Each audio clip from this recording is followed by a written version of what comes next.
everyone, and welcome back to the Funny Business Podcast. Thank you so much for coming back for yet another episode. And if it is your first time listening to this podcast, I am one of your co-hosts, Mike Gambita. I run the entertainment topics for this podcast, but there's always another half hour that goes to it, and couldn't do it again. Like I've always stressed before, I could not have done it without my best friend, my roommate for life, Mr. Tommy Pickles, Mr. Matt Summers. Matt, how is everything going today in the sports world, but as well as how's everything going for yourself? Well, there's nothing going on in the sports world as of now, hopefully soon. But it's crazy. Episode 9 already, dude. I'm really looking forward to episode 10. And for those who will be tuning in the following week for episode 10, I'm sure you will be excited too. Matt has kind of thrown some ideas. I've thrown some ideas myself, and it's a doozy. I'm ready. Sort of. I don't think you are ready. I don't think I'm ready for it either. But regardless of episode 10, episode 9, going to be a great one too. Yes, sir. All right. Well, for moving on for today's topics, Matt, for today, it is Friday, but this Sunday will obviously be Father's Day. So happy Father's Day. Happy early Father's Day to all those dads or daddies that are watching or listening to us today. Thought we would talk about some unique Father's Day gifts, everyone. And maybe you're still kind of last minute. It is Friday or 2 days away. Maybe it is last minute for you to try to pick up a gift or an item for your father or your father figure in your life. And we decided to find 22 weird Father's Day gifts your dad wants more than you want to plan to give him. Matt, have you ever actually given your father any type of weird Father's Day gift? A weird Father's Day gift? No, I usually try to keep it pretty normal. Pretty normal? Yeah, well, yeah. Usually like new clothes or a coffee mug or something that's not too extravagant. Yeah. I had to give my Father's Day gift a little early this week because obviously I will not be there for that. But I did get my dad in good fashion a nice 30-pack of Miller Lite. So I feel like that's pretty much a good deal when it comes to a Father's Day gift. That's about the ultimate Father's Day gift you can give. Beer, food, wine sometimes if you're a wine guy as a dad. Yeah, wine on occasion. Yeah, wine. But we thought we would go through some unique gifts that you can give to your father or your father figure or dad or whoever it may be, and just kind of go through and just kind of get our thoughts as far as what exactly some of the things that we can go with. So the first thing that totally caught my attention, they put photos to this. This is actually reported by the HuffPost. The first one that you should give to your father, which is a pretty strong one coming out at the first one, is a merman tail. Not a regular mermaid tail, but a merman tail. Matt, do you think mermans exist? First of all, when I read that, I didn't even notice it said merman until you said it. The picture is an all-time photo. It's a dad photo. Yeah, dad sitting in the pool with his tail in the water. He's looking back. I don't know how my dad would react if I gave him this. And I don't think I want to find out how he would react if I gave him this. Especially wearing it. Could you imagine, like, you were a young age and, like, you got it for him and be like, Dad, you have to try it on. He's like, not right now, son. I don't want to. What's the age that if you would give your dad this, that he would not react well to it? I'd say at least, well, this is kind of weird because, you know, fathers don't come around until maybe, I mean, traditionally, maybe like late 20s, 30s. So like I'm thinking if I gave this to my dad like in his 40s or 50s, he'd probably be like, "What the hell's wrong with you?" Yeah, that's probably what I would go with too. And also like if you give this to your dad like past age 10, like when you're age 10, that'll be an interesting conversation. They know it's a complete joke once you buy that for them and you're that above the age of, I guess, adolescence. Is that kind of the phrase? Probably, yeah. Probably. Yep. We're not scholars. We're graduate students. At least one graduated, one in the process of graduating. We'll get there eventually. So the next one that I think would be a really good one for y'all is, you know, when we get back to this normalcy of maybe traveling, your father is going to need a new traveling case.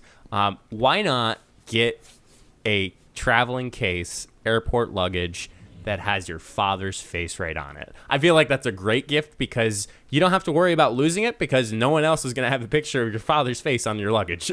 Nor is anyone going to steal it because no one wants a suitcase of your father's face on it. This actually isn't a terrible idea, depending on the photo. Like, you could put, like, a nice photo of you and your dad, like, in a nice setting on there, and that'd be a cool gift. Some of these photos on the website, maybe not the choice I would go with, but regardless, they're unique. Could you imagine a police report, somebody stealing it? Yeah, we have somebody stole a luggage case that is, a picture of my face that I'm sleeping on the airport. It's a really ugly photo. I'm sure you'd be able to find him if you just look for the luggage case, not the description of the individual that stole it. It'd also be funny, like, if you did lose it and then you hear, like, an intercom, like, we're looking for a luggage case, photo of a dad in a bathing suit on it. Like, that would take the cake. Or even when you're on the airport and somebody opens up the cabin above you sitting in the airplane, which, ladies and gentlemen, by the way, I literally went on my first flight before the coronavirus happened. So for me to say these things, I'm like a little hesitant because I don't even know if it's right. But above I almost call it like the cabin, but it's like the cabinet that's like above the seat. Could you imagine, like, as you asking somebody, can you get me the one that has my face on it? And they open it up and it's like facing the guy when he's pulling it. It's also a pretty cool conversation starter, though. Yeah, how'd you get it? My son or daughter got it for me for Father's Day. Isn't that nice? So then your dad gets to make a new friend. Yeah. You know what? Dads always make new friends no matter where they're at. Yes, they have to. Whenever they go on vacation or something, they always find like a local or just someone that, is on the beach with them or at the restaurant. They got to find someone to talk to. Could be the bartender, could be the waitress, the waiter, could be the person that takes out the luggage. Like, I feel like it's very common for, fathers to be like, I met Jimmy who's like, in college and, literally has his life story down. And you're like, Dad, you literally just met him. You gotta love how dads can just find anyone to talk to. Oh, gosh. We're going to skip a couple because some of these are actually really lame. And we, as the Funny Business Podcast, don't want to recommend you lame gifts as we are scrolling through this list. But, Matt, another one, if you're a big fan, I think you're a big fan of beef jerky. How about, Matt, a beef jerky bouquet? That looks pretty good, too. Like, that's pretty impressive the way they made it, like a bouquet. That'd be an awesome gift. I mean, if I was a father, and my son got me a beef jerky bouquet, first of all, that bouquet would be gone in about 15 minutes. Second of all, that's just a great gift.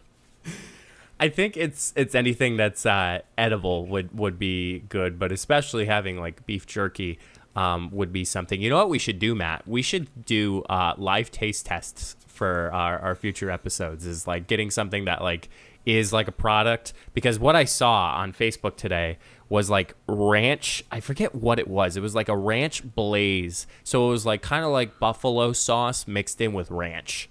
Ooh, that's interesting. Right? We should try that sometime together when we both get it. Yeah, or those jelly beans. They're like the weird flavored jelly beans. That'd be cool. We went two totally different directions on that one. Oh, I was thinking about the jelly bean game where it's like one is like I forget what it. One's grass and one's like green apple. Yes, yeah, no, absolutely, we'll do that one. Yep. Yeah, well, we got a whole list of topics that we can go on moving forward for the rest of the show. The episodes. But beef jerky bouquet is a top tier Father's Day gift. Oh yeah. Well, speaking of continuing on with food, Matt, a lot of these gifts are unique, and unicorns are very unique as well.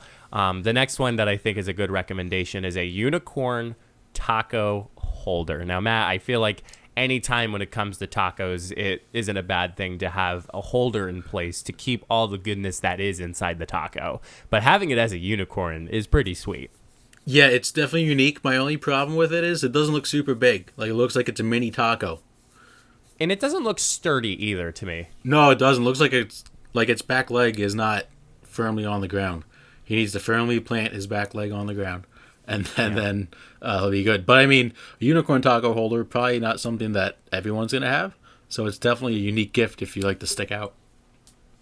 Stick out among the rest of them. Be a unicorn in front of a whole bunch of horses. But moving on here, we got another one here, which is a tuxedo onesie. Matt, pretty self-explanatory. I mean, I'm not really like, I guess it's only during the wintertime I would mind having a onesie on me. I've never worn a onesie before. I'll put that out there just now. But I think Matt has worn a onesie before. It's the Monsters Inc. one that you have. On Halloween, absolutely. They're actually pretty comfy. So a tuxedo onesie is just, it's funny. It's like a tuxedo t-shirt. Like you see a tuxedo t-shirt, a dad's going to laugh. And you're like, oh man, that's a great t-shirt. Continuing on, Matt, I know both you and I are big Pokemon fans. Pokemon. See, it's kind of hard when the word like Pokemon like sounds like it's plural and then whatever.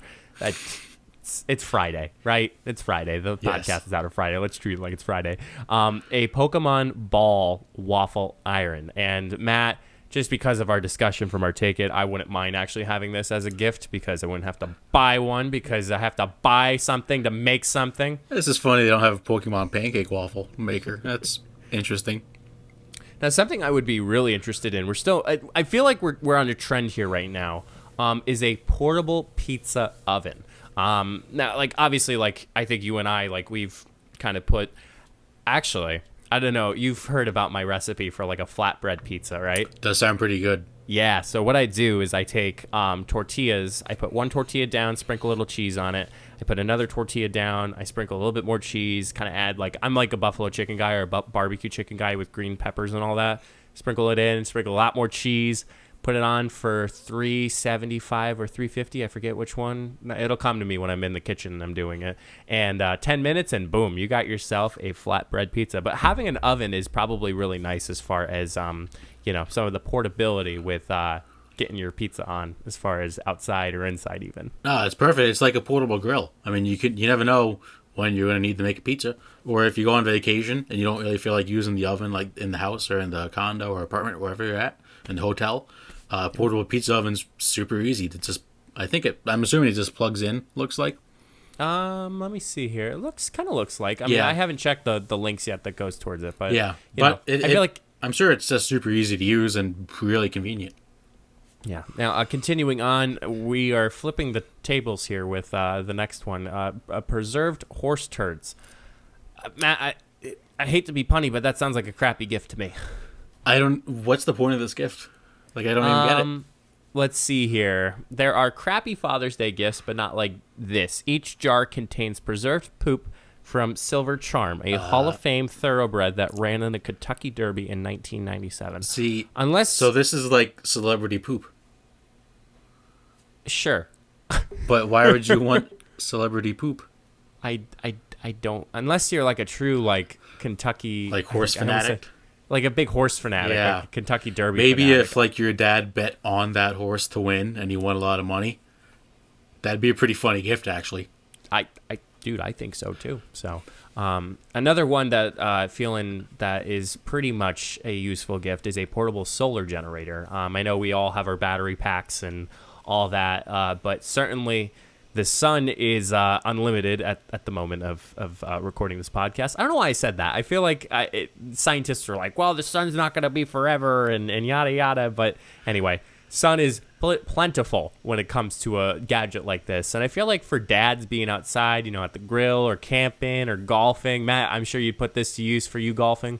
Absolutely. I think this would especially come in handy camping because, usually the kids are going to want to be on their phone a little bit. So this gives them some opportunity to let some dad have some peace and quiet time.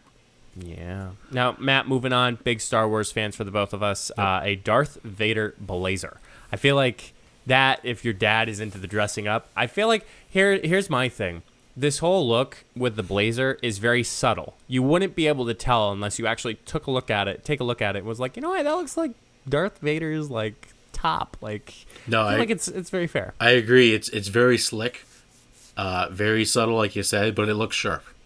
Yeah, no, it looks really sharp. I'm kind of curious how much this actually costs, considering what it is. But continuing on, we got some customized coloring books with what it looks to be a picture that was taken that was stenciled out. But I feel like dads don't really color, if you ask me. Yeah, this would probably be more of a gift to like maybe for a kid to like color and then you put it on the fridge or something. But it's a unique gift. I like it. Mm-hmm. Yeah, I'm trying to look at the blade. it's somewhat similar. This one's a little different. It's $120, but hey, a blazer's a blazer. Yeah, it's a nice blazer. It is. But kind of moving on with our last couple here. Banana whiskey. Anytime it comes to Dad with whiskey, I feel like banana whiskey is a banana flavored booze. That actually sounds pretty delicious. I don't know how I feel about banana whiskey. I don't like. I like bananas. Me personally, I'm not a big banana flavored guy. But I would try it. Yeah. I mean, hey, alcohol is alcohol. You try any type of alcohol. Yes. and the bottle itself, Ambrose, I believe it's called, it actually looks pretty good. So I would definitely give it a try. I feel like it's pretty comparable as far as comparable as far as any other whiskey that you try.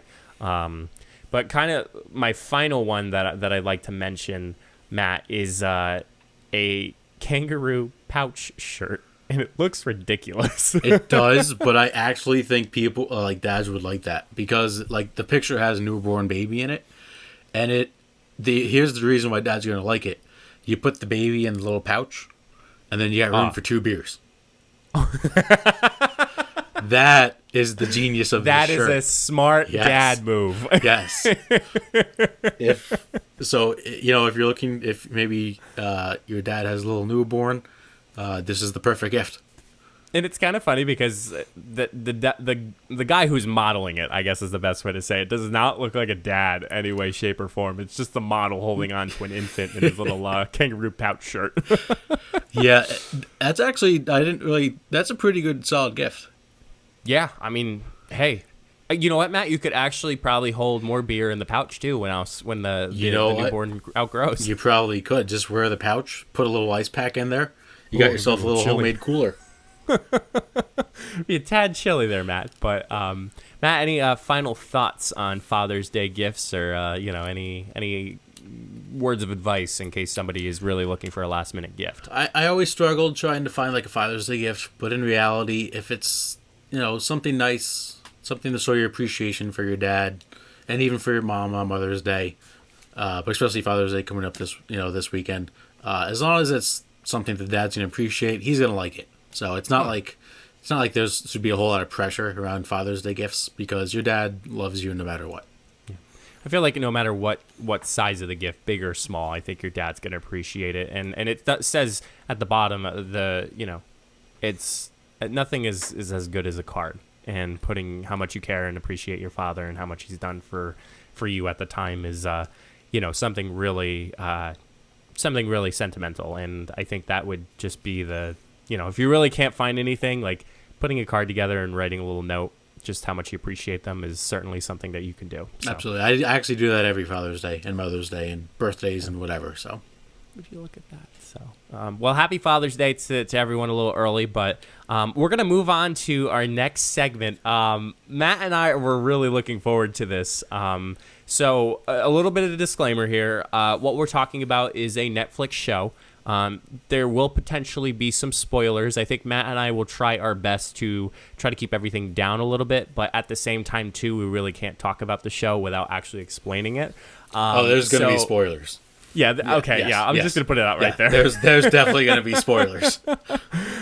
So hopefully I would say maybe go to, I don't know, maybe like the 40-minute mark. And then I'm sure you'll be in Matt's sports topics, and you can just 15 seconds, backtrack it a little bit until the start of it if you really want to watch this show.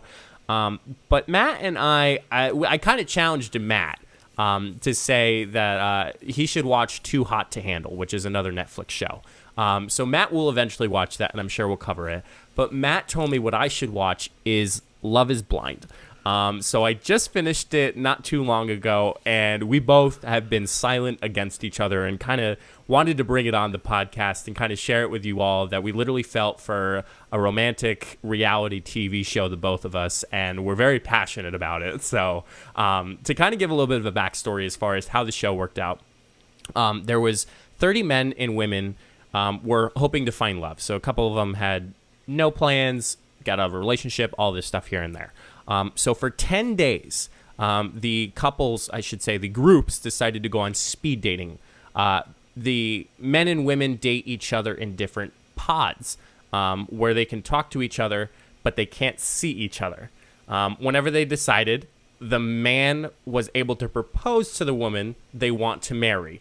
And after the proposal, they meet for the first time face to face. They head out to Mexico for a little bit of a pre-honeymoon.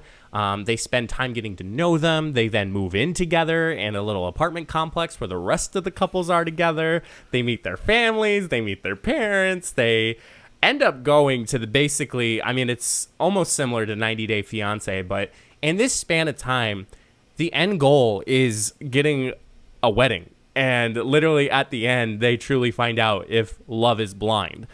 So Matt, I want to leave the floor up to you for the first question. What are your thoughts on the show? Before we get into any nitty gritty detail, what were your thoughts on the show? What did you think of the experiment? Because it was called a social experiment.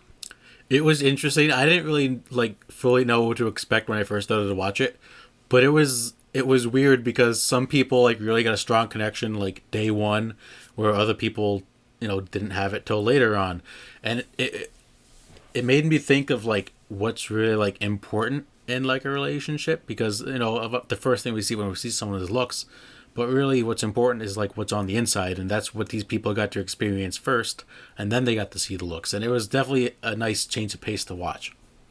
Yeah, you look at, you're going to watch Too Hot to Handle and you're going to be like, oh my goodness, this is the exact opposite of what we're discussing right now. But, I think to me, it really as somebody who's in a relationship, it really kind of scared me just how fast they were going. I'm like, oh no, that's not the right thing to do. Why are you going through this already? And you already got a ring and you're already proposing. And some, even the cases, for me being I don't want to say a traditional man, as for me, if I was in that situation, I would ask the soon-to-be fiance's parents for the blessing. That's just kind of, and then literally you're meeting the parent and your daughter has the ring on the finger and you're like, oh my goodness, what am I going to do? The parents' reactions were pretty funny. They were like, oh, congratulations. They did not know how to react at all.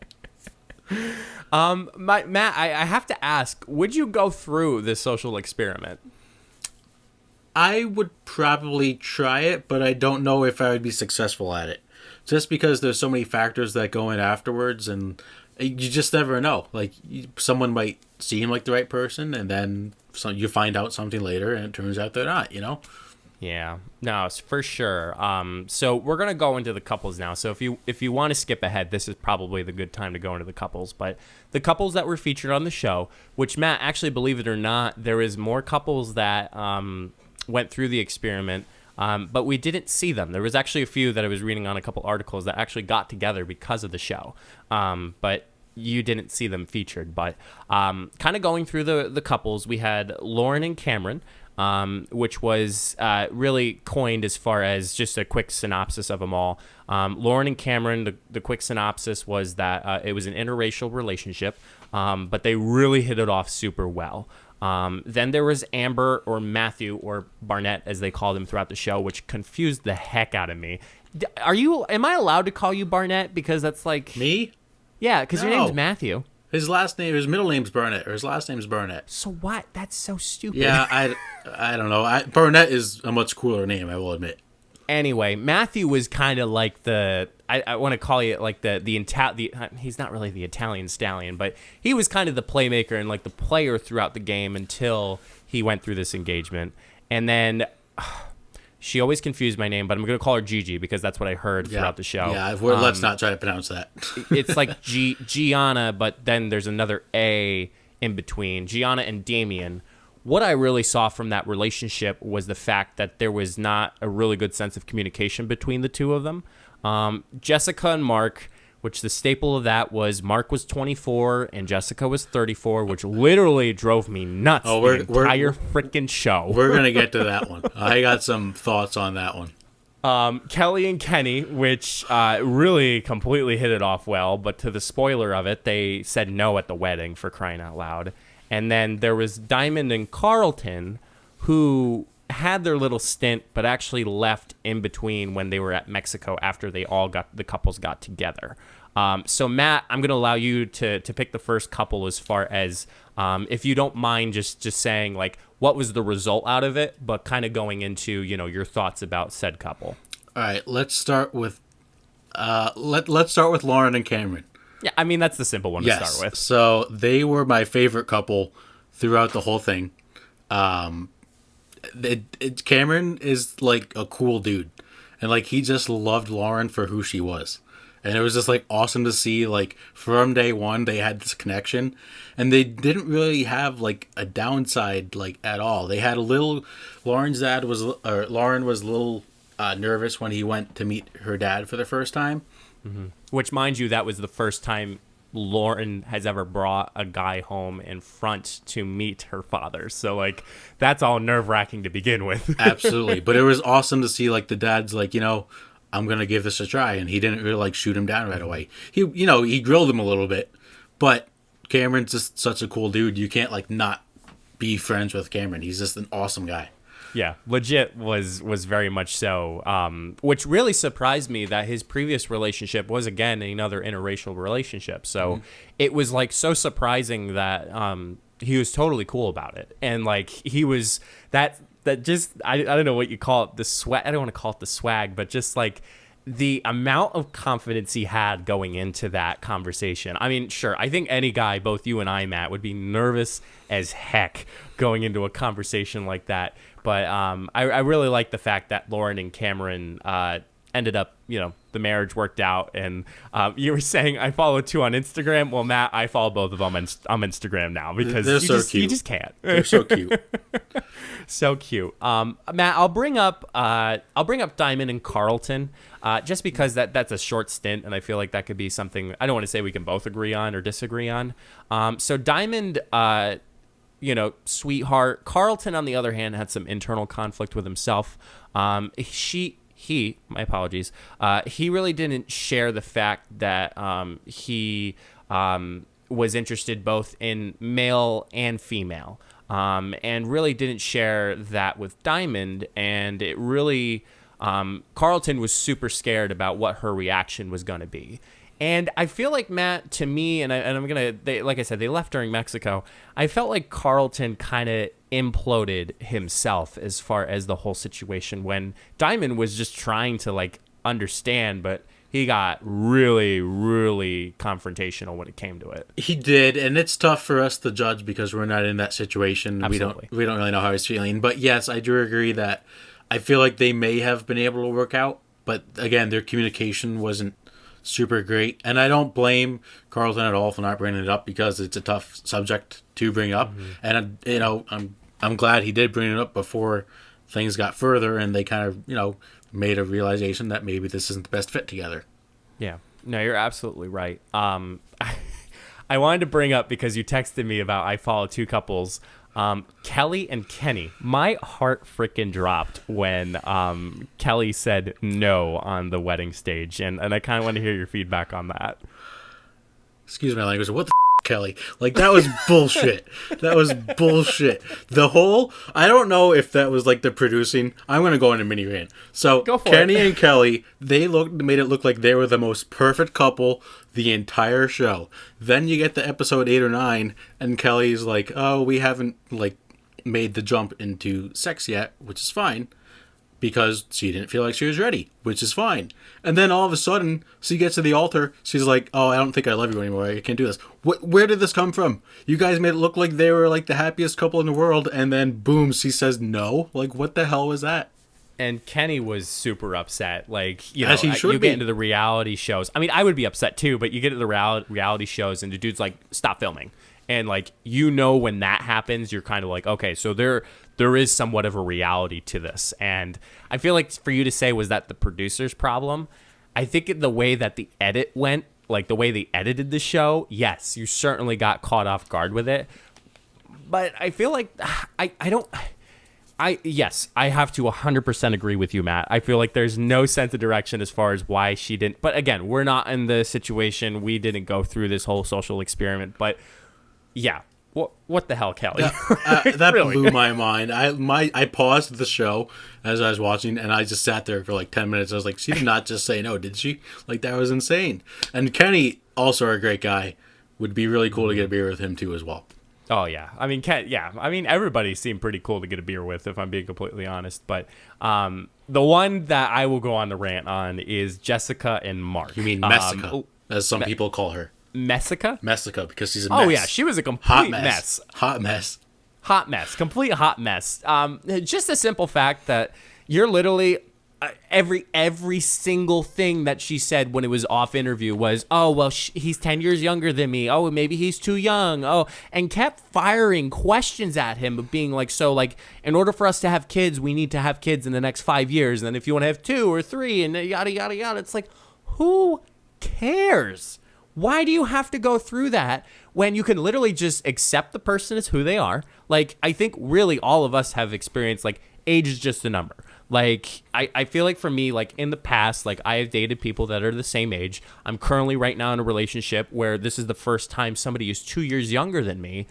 But at the same time, I appreciate and I love the person just the way they are. And sometimes I even forget that they're 2 years younger than me. So, like, how could you go off and be in totally love with this person and then all of a sudden be like, he's just too young for me, when you said yes? You could have said no right then and there.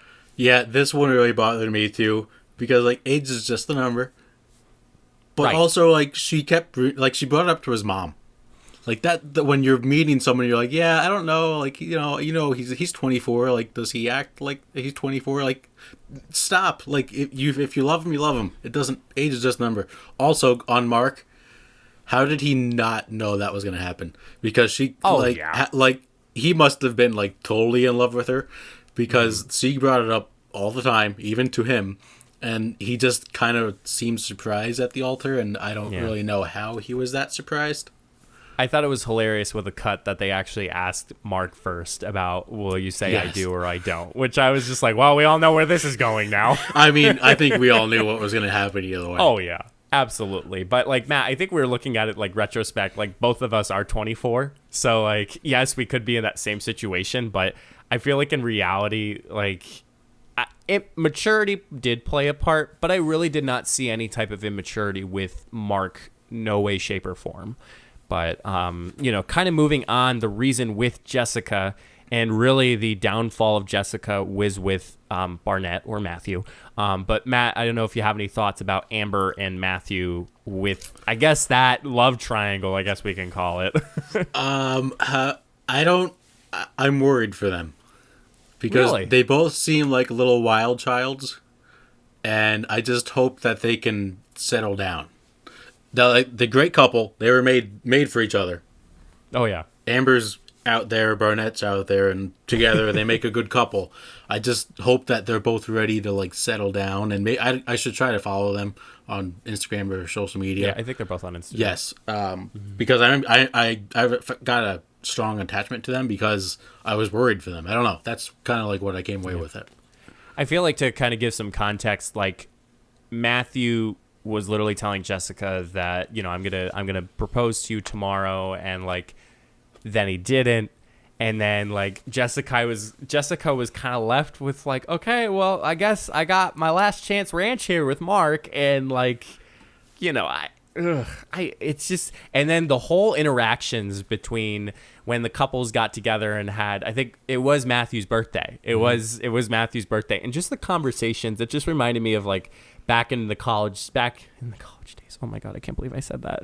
But like when it was just years ago. But like I can just vividly remember some of the conversations, not that I personally had or that I witnessed, with just the amount of alcohol is in one individual, and number two, going up to somebody and saying all this weird stuff when you're engaged. I could see if you're in a relationship, but to the degree of like early on in college, like, if you're kind of in that point, like, you do want to move to a good point, but it just gave me such a headache. And I'm like, Mark, why don't you see this amongst that? Why don't you and he did. He did.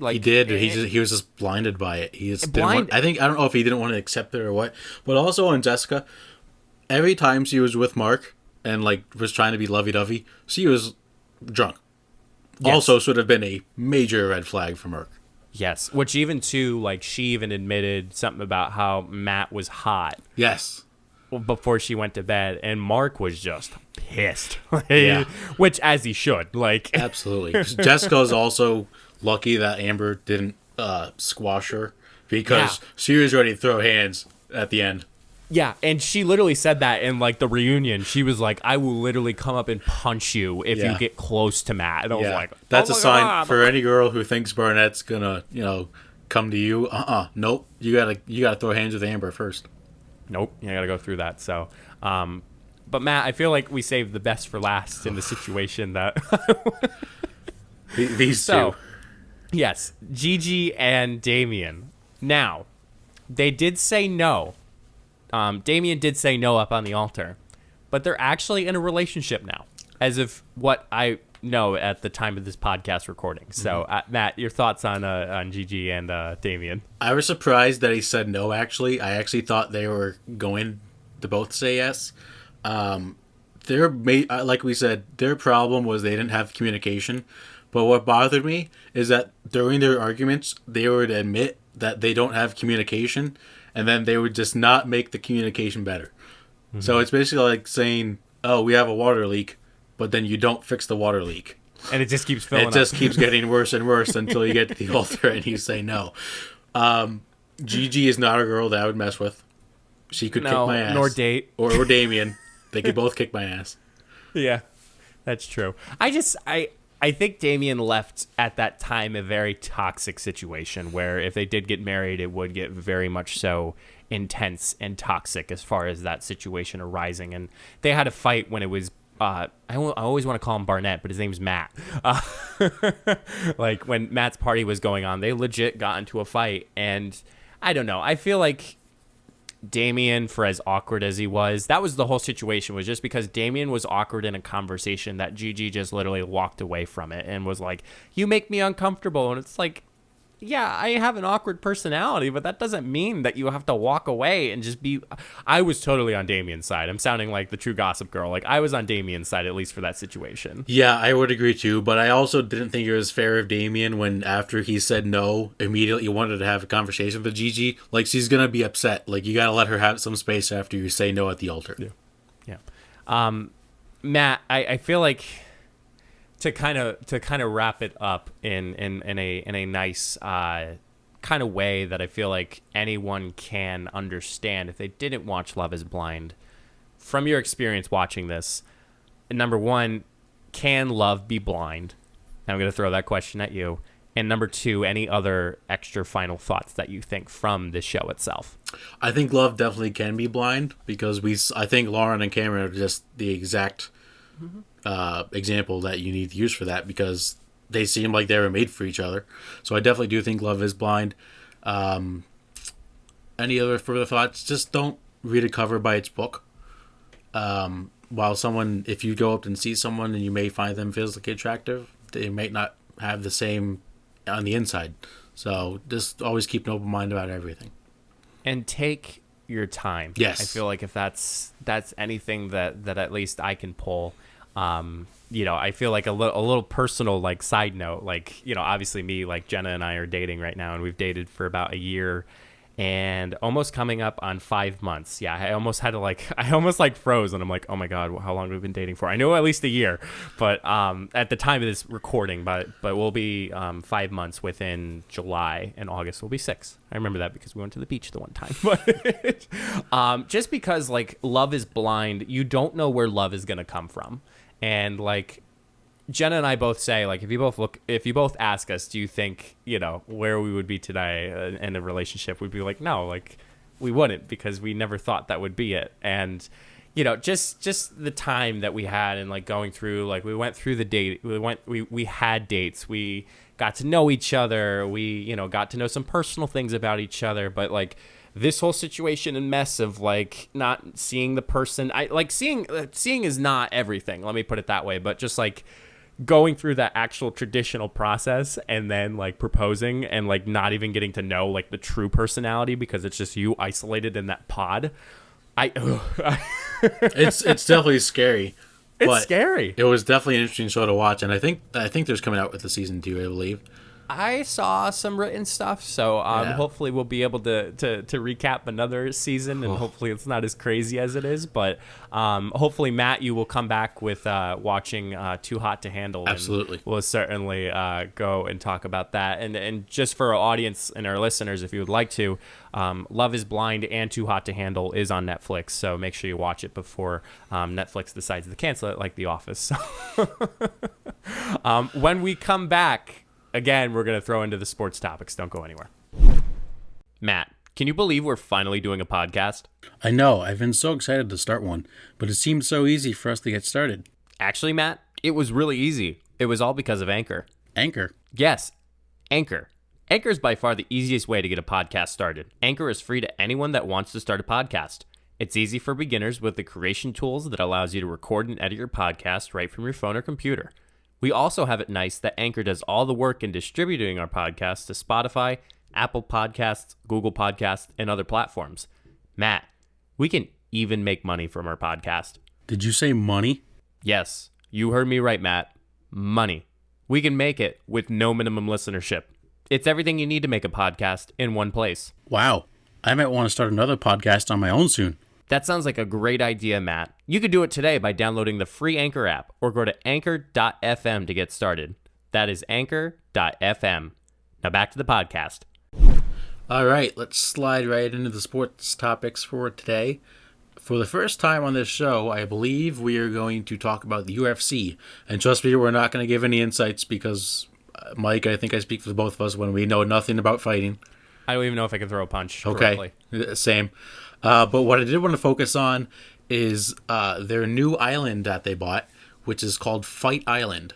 So Dana White, who is the president and founder of UFC, I believe is the founder of UFC, he is one of my favorite leaders in sports just because he does what he wants, but he's also for his players and his fighters. So during this pandemic, they obviously weren't able to have fights. So what Dana White did is he went out and he bought his own little island, and he is going to make it a fight island. So basically some of the big fights or just any fight, they will have the card. So for people who don't know, a card is like 5 of the main fights for the night, and they will be on this island in their own octagon, which I think is pretty cool. I believe the next big event is UFC 251, which I believe is going to be on Fight Island. And I just think this is like a really cool idea. I don't know exactly how much it cost him, but I think it's definitely something unique in the fight against COVID-19 and going forward when we go back to somewhat of normality, that he has this option that he can have his fights on his own island. I feel like, Matt, it certainly brings a profitable experience. I'll put it that way. Like, I feel like you could really, I mean, I saw some of the renderings in the article that you reported on with Fox Sports, and just the fact that, like, having literally an island dedicated to UFC is almost like going into Disney World with your Fast Pass. Like, there's so many opportunities that you can go through, whether it's, you know, what I'm seeing, like if I was, you know, just part of USC or just, you know, understanding it, but just the fact of, like, you could literally make a Hall of Fame space, a for kids space, hotels, resorts, theme parks, amusement parks, virtual reality, whoever care. And then literally at the epicenter of this island is like the octagon. And like, I can't believe when you said it, I was like, wow, so they actually bought an island and they're going to purpose it for fights. I just think there's, I mean, when it comes to capital work and all that, like, I feel like could be a little bit more of like, oh, well, I have to fly down there now to see, when it was just like, what was it, hosted in Los Angeles or usually Vegas. Vegas, usually. Yeah, my fault. Yeah. Close. California, Nevada. Yeah, and but this whole thing started when they were still trying to have UFC 249, I believe, and there was a pretty big fight that was supposed to happen. One of the fighters was stuck in the UK, I believe, or somewhere in Europe. And because of the travel restrictions, he wasn't able to come back into the United States to fight. So they had to get a replacement fighter who actually ended up winning that fight, I believe. So this was a way for Dana White to kind of like work around that, to have his own island. So in case something like this happens again, or let's say there's another spike in COVID in the fall, he can get his fighters to this fight island and they can go on like regular business.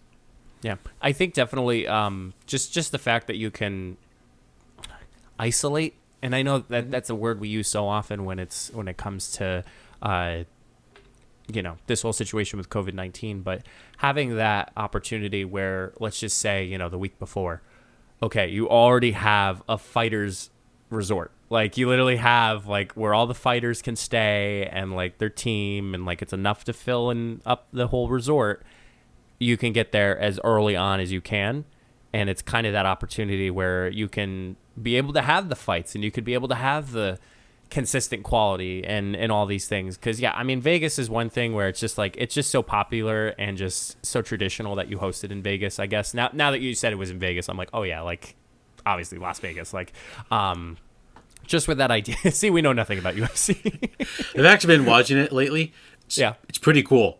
I don't know like techniques and all that stuff, but it's very entertaining. I actually like it a little better than regular boxing, for being honest. Boxing is more technique. UFC is just more grit. If I can throw two comparisons, like I would disagree with that. I think there's a little bit more technique, because not only is some of the players do train in boxing, but then they train in jiu-jitsu and all this other stuff, and there's technique wrestling, and you have to find different techniques to maybe get like a knockout or a submission, like if you choke holds and stuff like that, something that you can't find in boxing. Because I'll listen to the commentating during a fight, and they'll talk about when the guys are on the ground, how much technique does go into trying to get out or try to keep a guy in your hold. It's pretty interesting.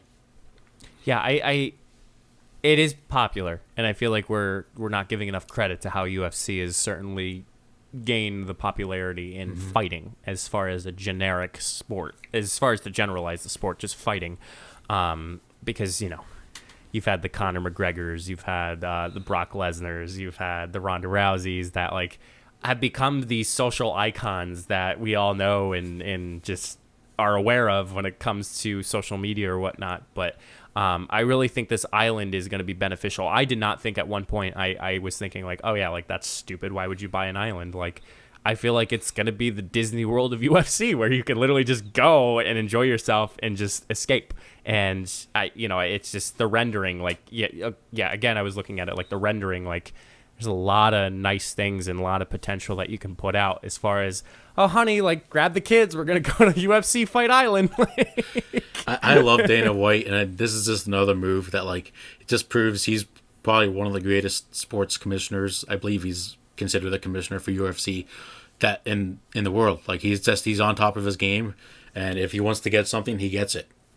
We don't want to go into MLB commissioners or football commissioners at this time. So it's a good change of pace. Yes, UFC's presidents are good, MLB is bad. But speaking of the MLB, we'll move on to the second topic, into what is probably my favorite feel-good story since quarantine, in the sports world at least. So the MLB draft happened this week, and it was a little different than future drafts. So, Mike, I don't know if you know, but usually the MLB draft is 40 rounds. This year, it was 5. Oh, wow. Yes. So they cut it back significantly, so that it was to save a little bit of money. You can argue if that's ethical or not. We're not going to argue that. No. But what we are going to talk about is pitcher Eric Orze, who is a 2-time cancer survivor and was drafted by the New York Metz in this draft. So he is a 22-year-old pitcher from the University of New Orleans, and it's just awesome to see. Not only can this guy be a great baseball player and get drafted, but he's also a 2-time cancer survivor. He fought off testicular cancer and skin cancer back in 2018 and 2019. That's pretty crazy. I mean, it's certainly not. Oh gosh, what do you call those games where it's not like a pity game or what, no, not at all. What they call it? Like it's not a pity pick where it's like, okay, like we gotta pick this kid because he's a cancer survivor. Like, this kid has some skill as far as what I was looking at as far as his stats, his ERA, his strikeouts, and like obviously from what I've been reading about him before we got on the podcast was the fact that like he had to miss part of both his 2018 season and his 2019 season just to recover from multiple operations. I don't want to go into detail as far as, is he going to be at his utmost like 100% because of the, like, who cares? Yeah. It's I think what's going to be great is the superstardom that I think, the New York Mets needs, as far as, how awful they are in comparison to the other New York team. But I might actually watch this kid play because, we're both diehard Yankees fans, both Matt and I. So. Yeah, and if he would have gotten drafted in like the 40th round, maybe it wouldn't have been as significant. But he was drafted in the 5th round. He was the 150th pick. Before the coronavirus stopped his season, he was 3-0 with a 2.75 earned run average, which is pretty good, and 29 strikeouts in just under 20 innings. So pretty good stats. And it's just a feel good story. It's something in the news that you don't hear a lot of right now, and it's just an awesome thing to talk about. Yeah, I mean, it's just once all this stuff kind of resumes to some type of normalcy, I really feel like we're going to start seeing these stories emerge from the woodwork, as far as, one person is interacting with, this is a really great individual who would be a great sponsor for Make-A-Wish. Just because, with Make-A-Wish, like, there's a lot of terminal illnesses and all that individuals go through, and they make their wish. You can't pick a better person if it comes to cancer than Orze being that individual that's part of the Make-A-Wish. I mean, I really hope he gets to some type of superstardom, but like, I feel like if I was in that situation and I was going through like cancer treatments and all that, like, I would want him to be my guy as far as getting to know him. And there could be a lot of great perspective as far as, what he's been through and what he's going through, and just the reality of meeting a baseball player from the MLB. Absolutely. I don't think this is going to be the last time we hear of him. I think I don't know if he's necessarily going to make majors, but usually if you get drafted in the first 5 rounds, you're a pretty good player. So hopefully he makes it to the big leagues. And Eric, from all of us here at the Funny Business Podcast, congratulations on your being a cancer survivor and being drafted in the MLB. Absolutely, man. We look forward to seeing you grow, and hopefully you won't be playing against the Yankees. Yeah, hopefully you give up a few home runs, but that's it. Just a few. We're okay with just a few. Absolutely. It is now time in the podcast. We are going to take it. All right. So last week's Take It, we did sub versus hoagies, and then is it a roll or a bun? We've done a lot of food, I think, in the last 2 weeks, so this one is definitely not going to be food related. Okay. Mike, it is one that I think that I'm very passionate about, so I'm just going to throw it right at you. Is Batman a superhero? Oh. Because you know how I feel about this. Batman is not a superhero. So let's flash back to this morning at about 7:30 in the morning. I send Matt a video. I already had this picked out before you sent me that, and I just was like, "Yep, it's meant to be." Oh man! So literally, the video is like college humor, and it's Batman and Robin. Now this is like Bruce. Oh gosh, who played him when he was like the classic like? You don't know? I couldn't tell you. No. Like cheesy like 70s or 80s like graphics. Anyway, kept going to O'Malley's Pub, which was a bar that was somewhat in New York, and just kept going and was trying to find the Riddler. And we thought Batman had a drinking problem. You have to see it. It's hilarious. But no, you're wrong. Batman is a superhero, and I can understand why Batman shouldn't be a superhero, but Batman does follow up with all of the rest of the people that superheroes does, besides have unnatural superpowers. Yeah, but that's what makes them a superhero. They have superpowers. Batman doesn't have a superpower. So what does Batman do? What do all superheroes do, apparently? They save the world, but they're superheroes because they do something superhuman. Batman can't do anything superhuman. So saving the world is certainly not enough to call somebody a superhero. Exactly, that is correct. He is a great hero, but what makes them superhuman is that they have what makes them a superhero is they have superhuman abilities. Superman can fly. The Flash is the fastest man alive, has super speed.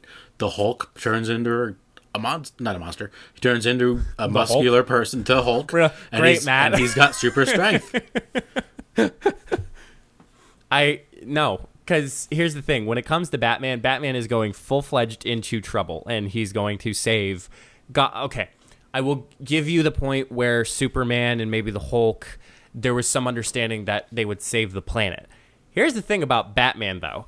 I forget, is it Batman Begins when he was facing off against Scarecrow? I feel like that was the episode where it was the fact that if Gotham got to the point where all that scare gas, I'm just going to keep it synopsis quick. If it got to the point in which it came from the subway, like police department, like where the police department was housed, it would spread across the entire Earth. Batman stopped that gas before it hit it. So before it even got out amongst the world, Batman stopped it in Gotham City, which then all the rest of the superheroes are having a problem containing it into the entire planet Earth. That's great. How did he fix it with his little utility belt?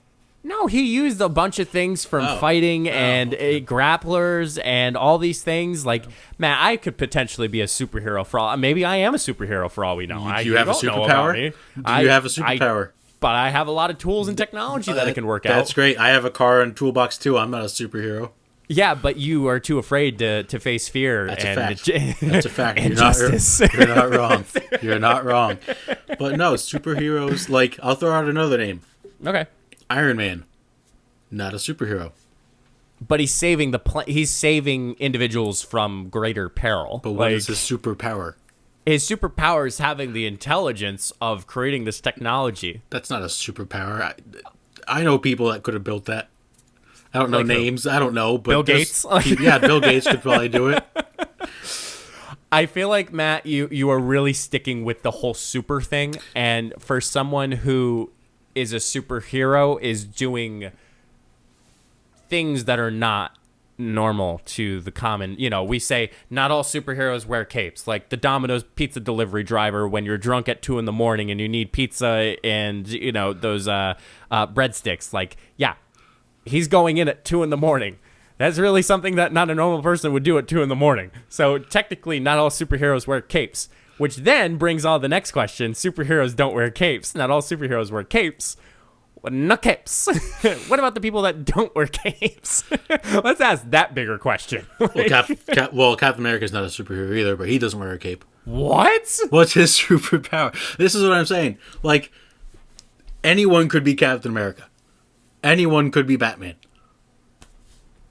Not everyone can be Superman because they can't fly. Not everyone can be the Hulk. Not everyone can be Spider-Man. Do I have to pull up a freaking quote that I said for an event that I hosted about? Oh God, what was the quote that I said? Anyway, I just think, Matt, you're really taking the word superpower way too seriously. But that's what it is. No, because the person Batman is saving literally people from peril and from dying. Like, but what I'm saying is, there's nothing different about me and Batman other than the fact that Batman has the technology to do it. And so you're saying to me, the Joker comes out, or Scarecrow, or any other of his Frozone. No, that's not. That's incredible. Wow, we just went in. Where's my super suit? Freeze. Dr. Freeze. Yes. Yeah. That's a Dr. Freeze. Arnold Schwarzenegger. I said in a little ditty for one of our live streams, if I can find it. It's not who I forget. Yeah, now I'm gonna be like, oh yeah, like, this is apparently what I said. So okay. So Batman said, and I believe it was Batman Begins. He said, let's see here. It is not who I am. Wait, it is not who I am underneath, but what I do that defines me. So, I agree with that. Just because he doesn't have superpowers doesn't mean he can't be a superhero. No, he is one of the best heroes ever. But he's not a superhero. He's a really, really, really, really, really great hero. He's just not, like I said, there's nothing different about me and Batman. Nothing. Other than he's probably better looking. Nothing different. I cannot do what Superman does because I can't fly. I can't shoot webs out of my arm, so I can't be Spider-Man. So you mean to tell me that you are willing to go in guns, not even guns a-blazing, but have thousands of guns pointed at you and have unnatural weapons and forces that not the average human can handle? You're saying you're willing to go in just like Batman. If I had Batman's technology, yes, I would. So, okay, so we're gonna act like I didn't jump at a stink bug that was in my bathroom a few days ago. That's beside the point. But just because Batman might have like more courage than someone doesn't make him a superhero. So he didn't spend the time before he moved back to Gotham within the training. I forget what training it was. See, I'm horrible with my movies when it comes to superhero movies. Besides Spider-Man 1, 2, and 3, those are quality. Besides 3 is a little iffy. Yeah, that one. We'll forget about that one. We'll forget about that just a little bit. But Black Suit was great. Not when Peter Parker was not wearing the suit. That just personality was not there. Anyway, Matt, I'm going to have to disagree with you because, again, I think you're really just taking the fact that just because he doesn't have a superpower like Spider-Man that can sling webs. You know, here's the other thing, too. The renditions of Spider-Man, there's ones that literally have web coming out of his wrists, and then there's other times when it's technology. So are you going to call the Spider-Men that necessarily have the web shooting technology not superheroes? If they can shoot web without wearing the suit, they're a superhero. Yes. They have a supernatural ability. He has the supernatural ability to shoot webs. No, but when he, I forget what it was. I believe it's the, not Ultimate Spider-Man. The Amazing Spider-Man. Like when the new younger version of it was and all that, like he literally had technology that like once he pressed from his suit, it shot web-like stuff. Yes, but he still can do that without the suit. I remember he couldn't. Well, then that's not the Spider-Man that I grew up knowing. Same, which really ticked me off. Yes. But that's because that's what started out with. Batman never had a superpower to begin with. Batman never had all this stuff, but yet he is still willing to go against the Joker, willing to go against Bane. Bane of all people. Like, you're saying you could take on Bane when you literally said that Gigi and Damian, you would not go up against because they'd probably kick your ass. Like, let's put it that way. So let me ask you this: Are Batman? No, you're not going back to the fact for me saying Spider-Man with using technology. No, I'm not using Spider-Man.